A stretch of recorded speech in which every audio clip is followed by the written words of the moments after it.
When we think of the great Egyptian empire, what comes to mind? Probably pharaohs, massive pyramids, and these just unstoppable armies, right? But what was the real secret to their military might? Well, we're about to take a look under the hood at the invisible engine that powered one of the ancient world's greatest superpowers.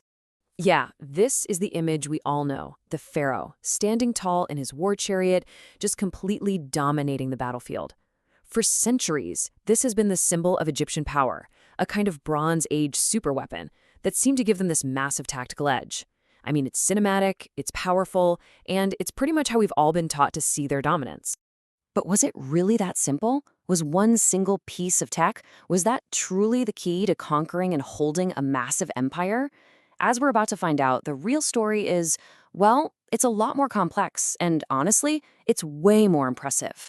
Okay, so first things first. Let's look beyond that chariot and start to debunk this whole myth of a single game-changing superweapon. So on the left, you've got the myth, this idea that technology alone is what wins wars. But then, on the right, that's the reality. It wasn't really about the chariot. It was about the network, the depots, the granaries, the whole supply chain. This is what historians call logistical hegemony, and that was the true foundation of Egyptian imperial power. And if we look even closer at the actual weapons, you see the standard military kit of the time. You've got the Kopish sword, scale armor, that powerful composite bow. These weren't some secret Egyptian invention. The Hittites, the Canaanites, pretty much everyone had access to the same gear. We even have letters from the time that show there was a pretty lively arms trade all over the Near East. So the conclusion is pretty clear. There was no secret weapon. It was a level playing field, technologically speaking. So if it wasn't the weapons, then what was it? Well, it all comes down to this core concept, logistical hegemony. Basically, it's the ability to win wars not because your spear is sharper, but because you can keep your soldiers fed, watered, and supplied hundreds of miles from home for months on end while your enemy just can't. It's about infrastructure, not just implements. So, how did they build this thing? Let's break down the anatomy of this incredible logistical machine piece by piece. It all starts with a very basic problem. Biology. A single soldier on campaign needs over 3,000 calories every single day.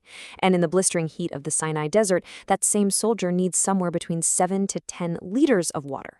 Now, multiply that by an army of, say, 20,000 men. You're talking about tons of grain and thousands upon thousands of liters of water every day. You can't just find that stuff lying around in the desert. Okay, so you have to carry it, right?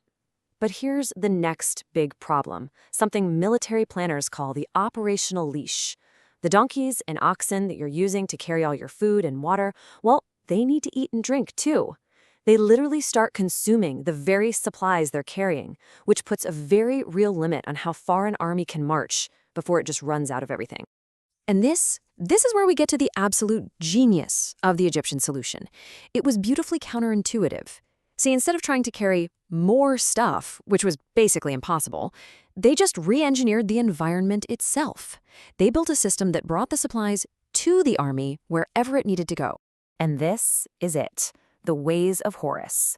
Now, this was not just a road. It was a state-maintained, fully militarized corridor designed for one specific purpose, to solve the problem of crossing what the Egyptians called the waterless place, the brutal North Sinai Desert. It was this massive infrastructure project, all designed for projecting power. Now, if we zoom in, you can see the real brilliance of the system. All along the Ways of Horus, they built this string of pearls, a whole series of forts and waystations. And the spacing, it wasn't random at all. Each fort was about 20 to 25 kilometers from the next, which is just about one day's march for infantry. What this meant was the army could travel light and super fast, knowing they would arrive each evening at a fully stocked depot with food, water, and fresh supplies waiting for them. They literally conquered the desert with physics and planning. So they built this incredible machine. Now let's dig into how it actually powered the expansion and the maintenance of the entire Egyptian empire, way out in foreign lands. And the system didn't just stop at the border. Oh no. Once they were in the Levant, the Egyptians set up these forward operating bases. And these weren't just forts. They were huge administrative hubs called governors' residences. Places like Gaza and Beth Shean would collect tribute from the local population, grain, oil, wine, and they basically functioned as giant depots to refuel the Egyptian army deep inside enemy territory. Their logistical network also integrated land and sea power. Ships became this maritime lifeline, acting as heavy transport to move massive amounts of bulk grain, even chariots, up the coast to depots. And this completely bypassed that caloric tax of traveling over land. It was a faster, way more efficient method for getting enormous quantities of supplies right where they needed them. So what was the big payoff for all of this? Speed. A traditional army is always tied to the pace of its slowest part, which is that heavy supply train, lumbering along at maybe 10, 15 kilometers a day. But with supplies already waiting for them up ahead, Egyptian combat troops could just surge forward at up to 25 kilometers a day. They could arrive at the battle faster and in way better shape than any of their rivals. So here's the crucial point. This logistical power completely changed the way they fought wars. The propaganda shows the pharaoh heroically smashing down fortress walls. But the reality? It was often a long, drawn-out siege. Winning wasn't about one epic assault. It was about attrition. The Egyptian army can maintain a perfect supply line for months, like the 7-month siege of Megiddo, and simply wait for the people inside to starve. They just outlasted everybody. Now, to really, truly understand how important this logistical engine was, we have to look at what happened when it broke down. Because any system this complex, this intricate, also has points of failure. During this really chaotic period we call the Late Bronze Age collapse, this whole intricate system just started to fall apart. Around 1200 BCE, you have the mysterious sea peoples who start raiding the coast, and that severs that critical maritime lifeline. Then, soon after, the land-based depots in those forward bases came under attack and were destroyed, breaking the chain.